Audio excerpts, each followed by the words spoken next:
Í síðustu viku þá var ég að brýna fyrir ykkur mikilvægi þess að greina samkeppnina og að fylgjast með henni í framhaldinu. Og ég ætla aðeins að tala pínlítið meira um það í dag. Í sambandi við greininguna að þá hún náttúrulega mjög fjölbreytileg og margbreytileg eftir því í hvaða bransa þú ert, en þetta bara svona hlutir eins og til dæmis að skoða hvað samkeppnin að gera í markaðssetningu, hvað samkeppnin stór, hvernig skiptist markaðurinn á milli þeirra sem á markaðinum og ýmislegt þess að það ýmislegt hægt að skoða í þeirri greiningu. En mér langar svona að gefa ykkur aðalega nokkur tips um það hvernig getið þið síðan fylgst áfram með samkeppninni með einföldum hætti, þannig að það sé ekki taka mikinn tíma en þið séu samt með puttana á púlsinu.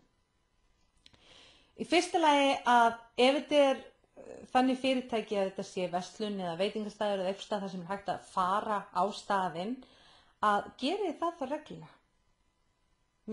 Ef þetta til dæmis, ef þið í veitingabransanum og þið búin að svona sjá að það þessi staður sem svona helsta samkeppnin, farðu borðið þar einu sinni í mánuði.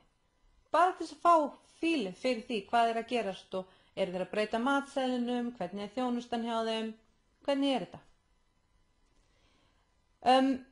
Nokkrir hlutir svona til þess að fylgjast með henni svona meira automatískt að fara og skrá sig á postlistan hjá þeim eða með slíkt, læka Facebook síðuna, fylgja á Twitter og allir þessi hlutir, allstaðar þar sem þið finnið svoleiðis verið þið áskrifundur.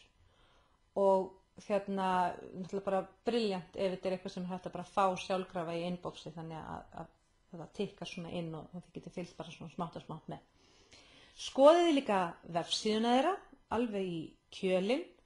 Það alltaf þessi smá krísa með það þegar maður setja upplýsingarnar á vefsíðuna sína að maður vill náttúrulega setja upplýsingarnar inn fyrir viðskiptavininn, þannig að vefsíðan virki fyrir hann og þeir alltaf verið að hugsa fyrst og fremst það.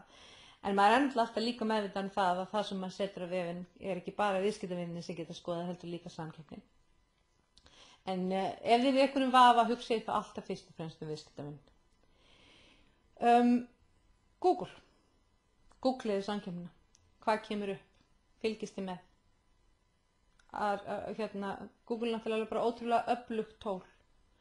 Og síðan ætla ég í næstu viku að segja ykkur frá tóli sem heitir Google Alert og sýna ykkur hvernig það virkar og það mjög gott og frítt tól til þess að fylgjast með samkeppninni á netinu. Látum það duga í bili. Næstu viku Google Alert. Sjáum það.